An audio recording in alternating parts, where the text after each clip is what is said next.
अब 5,500 हमारे रुपए लगे थे। वो केदारनाथ, बद्रीनाथ, ऋषिकेश और हरिद्वार चारों को मिला के हमारे 5,500 रुपये लगे हैं इतने। हाँ जी नमस्ते, हर हर महादेव, स्वागत है आपका एक और वीडियो में। तो भाई साहब केदारनाथ जाके आ चुके हैं। तो कुछ कमेंट आए, कुछ लोगों ने मुझे पूछा कि भाई साहब कितने रुपए लगे। तो इस वीडियो में हम बात करेंगे बजट की। तो सीधा सीधा पहले बता दूं कि हमारा कितना लगा। तो हमारा एक आदमी का लगा है 5500 रुपये, यानी 5,500 रुपये। अब कैसे कैसे लगे और आप भी अगर कैसे जाएं फ्यूचर में तो कैसे जा सकते हैं वो भी मैं बता देता हूं। क्योंकि सब जाना चाहते हैं केदारनाथ, लेकिन बहुत से लोगों को पता नहीं होता। मैंने भी बहुत रिसर्च करी है तब जाके मैं जा पाया था, और वो भी बजट के अंदर।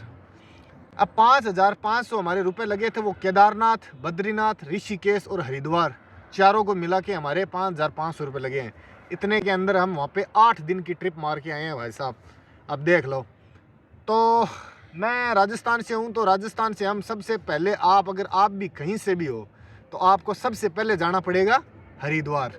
तो हरिद्वार आप ट्रेन से जा सकते हैं, वो सबसे बेस्ट और इजी और सस्ता है। वो हमारा हरिद्वार का लगा था 375 रुपये। 375 रुपये में हम यहाँ से, बीकानेर से ट्रेन जाती है सीधी हरिद्वार के लिए। हम हम गए थे बीकानेर से हरिद्वार के लिए। तो मेरा किराया लगा था 375 रुपये। तो तीनों के अब देख लो, आप 3 गुना कर लो।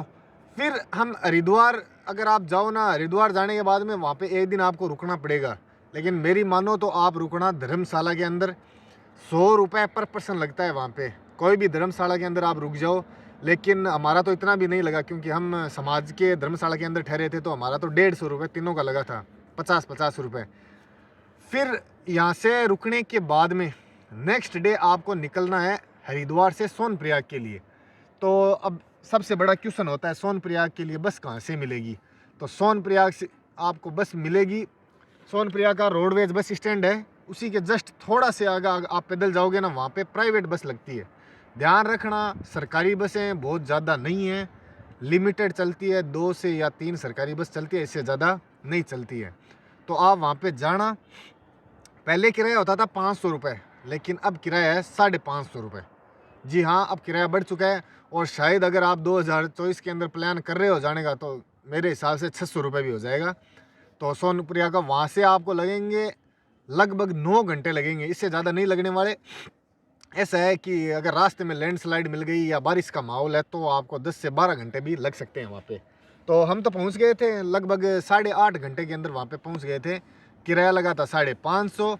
फिर अब बारी आती है कि उस दिन क्या है, कुछ लोग तो उसी दिन ऊपर चढ़ जाते हैं केदारनाथ के लिए। लेकिन मेरा मानना है आप उसी दिन मत चढ़िए, क्योंकि आप वैसे ही बस के अंदर इतनी हालत ख़राब हो जाती है कि पूछो मत। तो आप क्या करना, उसके नेक्स्ट डे वहाँ पे चढ़ाई स्टार्ट करना। तो अब दिक्कत आती है कि सोनप्रयाग के अंदर रुकने के लिए क्या व्यवस्था है। तो भाई साहब सोनप्रयाग के अंदर आप डॉर्मेट्री में रुक सकते हो, होटल में रुक सकते हो। तो होटल अगर आप लोगे तो भाई साहब थोड़ा सा कॉस्टली है, 1500 और 2000 रुपये के बीच में नॉर्मल रेट चलती है वहाँ पे। अगर ऑफ सीजन है तो थोड़ा सस्ता भी मिल सकता है, 1000 रुपये में भी मिल सकता है अगर 2-3 आप अगर लोग हो तो। लेकिन हमने तो वो नहीं लिया, हम रुके थे डॉर्मेट्री के अंदर। वहाँ पे बहुत सारी डॉर्मेट्री है, 100 रुपये पर पर्सन डॉर्मेट्री में। वहाँ पे रुकना आसान है, कंबल दे देते हैं, एक रजाई दे देते हैं, आप ओढ़ के सो जाओ भले, कोई दिक्कत नहीं है। ठंड भी नहीं लगती है इतनी, हमें तो एकदम आराम से एडजस्ट हो गया था हमारा। तो 100 रुपये पर पर्सन लगेंगे। लेकिन उसके लिए एक आपको खास बात ध्यान रखना बहुत ज़रूरी है, रात होने से पहले पहुँच जाना। क्योंकि अगर आप जितनी लेट करोगे ना, फिर अगर जैसे जैसे भीड़ बढ़ती है ना, तो उसका रेट फिर 150 हो जाता है, 200 भी हो सकता है। हमारे सामने हुआ है ऐसा। लेकिन हमने तो 100 रुपये पर पर्सन में वहाँ पर रुक गए थे। सोनप्रयाग में रुकने के बाद में वहाँ से सुबह नहा धो के, लेकिन अब अगर आप डॉर्मेट्री में रुकोगे तो याद रखना नहाने की व्यवस्था वहाँ पे नहीं है, ना ही फ्रेश होने की व्यवस्था है। हम तो पास में क्या है शौचालय बना हुआ था, वहाँ पे गए थे, वहाँ पे फ्रेश हो लिए। और मैं तो वहीं पे नहाया था। ठंडा पानी तो ठंडा था, गर्म नहीं देते वो। चलो एक दिन की बात थी, हम तो नहा लिए। तो आप अपने हिसाब से देख लेना, अगर बजट के अंदर करना है तो मेरे हिसाब से डॉर्मेट्री में ही रुकना सही रहेगा। फिर आप वहाँ से सोनप्रयाग से नेक्स्ट दिन 5 बजे से आप यात्रा स्टार्ट कर सकते हो आराम से। 5 बजे आप चढ़ोगे तो अब क्या है कि टाइम का ऐसा है कि सबका अलग अलग सिस्टम है। कई कई बंदे 7 घंटे में चढ़ जाते हैं, कई को 8 भी लगते हैं, 12 भी लग जाते हैं, 14 भी लग जाते हैं। लेकिन हम 7.5 घंटे के अंदर एग्जैक्ट केदारनाथ धाम पहुंच गए थे। अब घोड़ा पाल की लोगे तो उनका रेट अलग अलग है, 5,000 है, 3500 है आदमी अगर वो लेके जाता है तो। लेकिन ध्यान रखना रेट ऊपर नीचे भी होती रहती है। तो अगर मेरी मानो तो भाई साहब, अगर आप घोड़ा खच्चर वगैरह कुछ भी मत लेना, क्योंकि वो घोड़ा अगर ले जाते हो तो आप उनको मारते हैं, लकड़ियों से मारते हैं, उनकी हालत, ना तो उनको टाइम पे खाना मिलता है, उनकी वैसे ही हालत बहुत ख़राब हो रखी होती है। जाओ तो पैदल जाओ।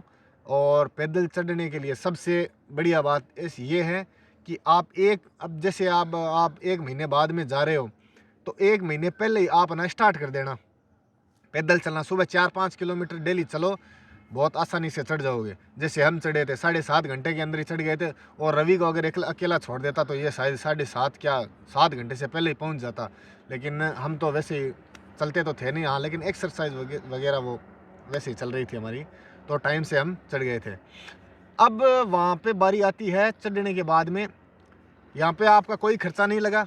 और हम तो क्या है, साथ में थोड़ा नाश्ता वास्ता घर से ही लेके गए थे, तो वही रास्ते में हम तो खाते खाते चले थे। रास्ते में हमने ना तो एक पानी का रुपये लगाया, ना हमने कुछ नाश्ता खाने का कुछ भी, हमने 1 रुपया भी नहीं लगाया था। अब बात आती है वहाँ पे केदारनाथ में, फिर पहुँचने के बाद में दर्शन कर लीजिए। आप 7 से 8 घंटों में पहुँच जाओगे। दर्शन करने के बाद में अब दिक्कत आती है रहने की। तो भाई साहब केदारनाथ भयंकर कॉस्टली है, मैं बता दूं। हम 3 जने थे तो हमने रूम लेने का प्रयास किया, 4,000 रुपये मिनिमम 3 जनों के। होटल किराए की बात कर रहा हूँ, वहाँ पे इतने कॉस्टली है। अब आप सोचोगे, अगर आप केदारनाथ मंदिर के पास में जो रूम बने हैं उनकी रेट सुनोगे तो आपके भाई साहब कान खड़े हो जाएंगे। 10,000 रुपये लगते हैं वहाँ पे एक रूम के। अब शायद 3-4 जने उसमें आप रह सकते हो, तो बहुत भयंकर कॉस्टली है। लेकिन हमने जुगाड़ कर लिया था, टेंट में आप रुक सकते हो, 300 रुपये टेंट में मिल जाता है। लेकिन याद रखना 300 रुपये में टेंट तभी मिलेगा जब आप ऑफ सीज़न जाओगे। अगर ऑन सीज़न जाओगे तो वो 300 में नहीं मिलेगा, 500 रुपये लगेंगे भाई साहब उसके, क्योंकि बहुत भयंकर भीड़ रहती है। हम तो नवंबर में गए थे तो एडजस्ट हो गया था। फिर वहाँ पे रुकने के बाद में तो हमारा वहाँ पे तीनों का रुपये लगा था 900 रुपये, 900-1000 रुपये के लगभग रहा था रहने के लिए। और व्यवस्था बताऊँ खाने की, तो भाई साहब खाने की व्यवस्था तो ठीक है नहीं। हमने तो 100 रुपये में ऐसे ही नॉर्मल एक थाली ले ली थी, क्योंकि हमें वैसे भी थक गए थे, इतनी भूख भी नहीं लग रही थी, सीधी बात है हमें तो। फिर हम सो गए। फिर सुबह वापस आप दर्शन करो और वापस नीचे आ जाओ। नीचे आने में भी आपका कोई किराया नहीं लगेगा, पैदल नीचे आ जाओगे 5 घंटे लगेंगे, हमें तो 5 घंटे लगे थे, हम नीचे आ गए थे। फिर वहाँ से गौरीकुंड से वापस आप आ जाओ सोनप्रयाग। और सोनप्रयाग से आने के बाद में फिर क्या करना है आपको, सोनप्रयाग में आके अब यहाँ तक हमारा खर्चा, मैंने जहाँ तक कैलकुलेशन की है, हमारा एक बंदे का लगा है 2500 से 2800, 3,000 रुपये मान लो, इतना ही खर्चा लगा था हमारा यहाँ तक। यानी आप केदारनाथ 3,000 रुपये में यात्रा कर सकते हो पूरी। लेकिन हम उसके बाद में गए थे बद्रीनाथ, वहाँ पे बस का किराया था 600 रुपये। बद्रीनाथ दर्शन कर लिए हमने, वहाँ पे 100 रुपये में पर पर्सन धर्मशाला में हम ठहर गए थे बद्रीनाथ के अंदर। फिर बद्रीनाथ से दर्शन हम करके वापस आ गए ऋषिकेश। तो ऋषिकेश का किराया था 680 रुपये। शायद क्या है, अगर आप अगले साल 2024 तक जाओ तो क्या है, बढ़ भी सकता है, वो फिक्स नहीं है, 700 रुपये भी हो सकते हैं। ऋषिकेश के अंदर हम रात को धर्मशाला के अंदर रुक गए। वहाँ पे फिर वही बात, हम तो धर्मशाला में रुके थे, 100 रुपये पर पर्सन। फिर रुकने के बाद में सुबह नेक्स्ट मॉर्निंग हम गए नीलकंठ महादेव मंदिर। नीलकंठ महादेव मंदिर हमने तो भाई साहब पैदल ही ट्रैकिंग स्टार्ट की थी, पैदल ट्रैकिंग स्टार्ट की थी। हम पहुंच गए थे शायद 1.5 या पौने 2 घंटे लगे थे हम वहाँ पे पहुँचने में। और वो ट्रैक है 7 या 8 किलोमीटर, 8 किलोमीटर मान के चलो आप, मैक्सिमम 8 किलोमीटर का ट्रैक है वो। 8 किलोमीटर चढ़ने के बाद में वहाँ पे नीलकंठ में दर्शन करके नीचे आने के बाद में ऋषिकेश में और भी है, लक्ष्मण झूला है, राम झूला है, गंगा आरती भी होती है। और क्या है कि किनारे पे मस्त लोकेशन है भाई साहब, घूमने के लिए ज़बरदस्त जगह है। फिर वहाँ पे घूमने के बाद में हम नेक्स्ट डे वहाँ से आ गए वापस हरिद्वार। हरिद्वार 50 रुपये किराया लगता है, आप कोई सी भी बस में आ सकते हो। 50 रुपये किराया लगने के बाद में हम हरिद्वार फिर मनसा माता मंदिर भी गए। वहाँ पे भी हम पैदल ही चढ़े थे। वैसे आप वहाँ पे वो लगे रहते हैं झूले, उनका नाम याद नहीं आ रहा, उसमें भी जा सकते हो, लेकिन हमें पैसे नहीं लगाने थे भाई साहब। फिर हरिद्वार में ख़रीदारी करके वापस गांव की ओर आ गए। और इतनी ट्रिप का हमारा रुपए लगे हैं एक आदमी के 5500 रुपये। यानी केदारनाथ, बद्रीनाथ, ऋषिकेश और हरिद्वार 4 जगह जाके आ गए हम सिर्फ 5500 रुपये में, ये ध्यान रखना। और अगर आप सोनप्रयाग में रुको तो सोनप्रयाग में भी रुक सकते हो, उससे पीछे सीतापुर है उसमें भी रुक सकते हो, और रामपुर में भी रुक सकते हो। लेकिन मेरा मानो तो आप सोनप्रयाग में रुको, 100 रुपये डॉर्मेट्री के हैं, आराम से आपका एडजस्ट हो जाएगा। और वहाँ से फिर आप गौरीकुंड के लिए जाओ सोनप्रयाग से, वहाँ से वो 50 रुपये फिक्स है उनका किराया, 7 किलोमीटर 6-7 किलोमीटर है, वहाँ पे आपको छोड़ देंगे। तो ये तो बात हो गई बजट की। अब बात करते हैं आपको साथ में क्या क्या लेके जाना है। तो जब भी आप केदारनाथ जाओ, पहली बात ध्यान रखो जाने का सबसे समय अच्छा कौन सा है। तो मेरी मानो तो मिड अक्टूबर से लेके जब तक यात्रा चलती है, नवंबर तक वो कपाट बंद होते हैं, तब तक आप उस टाइम जाओ, बेस्ट टाइम है। हाँ, थोड़ी ठंड ज़्यादा रहती है, लेकिन टाइम सबसे बेस्ट है। ना तो बहुत ज़्यादा भीड़ है और ना ही बहुत ज़्यादा वहाँ पे क्राउड कम होता है। मिड का एरिया रहता है वहाँ पे, बहुत बढ़िया रहता है देखने के लिए।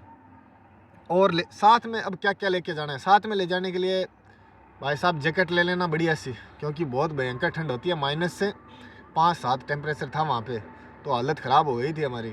तो एक नीचे इनर ले लेना, दोनों की ऊपर नीचे की, और एक बढ़िया सी जैकेट, एक टोपी ले लेना, हाथ में ग्लव्स ले लेना। और सबसे बड़ी बात, मुख्य बात ये है, एक अपने साथ जाओ ना तो एक पानी की बोतल रखना। पानी पीने के लिए कमी मत करना भाई साहब, वरना पैरों में और शरीर में क्रैम्प आ सकते हैं। यानी पानी की कमी के कारण शरीर डिहाइड्रेट हो सकता है। आपको पता नहीं चलता है क्योंकि ठंडा मौसम रहता है ना, इसलिए। बाकी पानी की कमी होती है, पानी लेके जाना। और जब भी जाओ ट्रेन में टिकट पहले ही बुक करा लेना आने जाने की, हमने तो ऐसे ही किया था और बहुत ही सस्ती यात्रा हुई थी हमारी। चलो, उम्मीद करते हैं आपको ये वीडियो पसंद आएगा और ये जानकारी पसंद होगी। और मिलते हैं फिर नेक्स्ट व्लॉग में, तब तक के लिए हर हर महादेव, बाय बाय।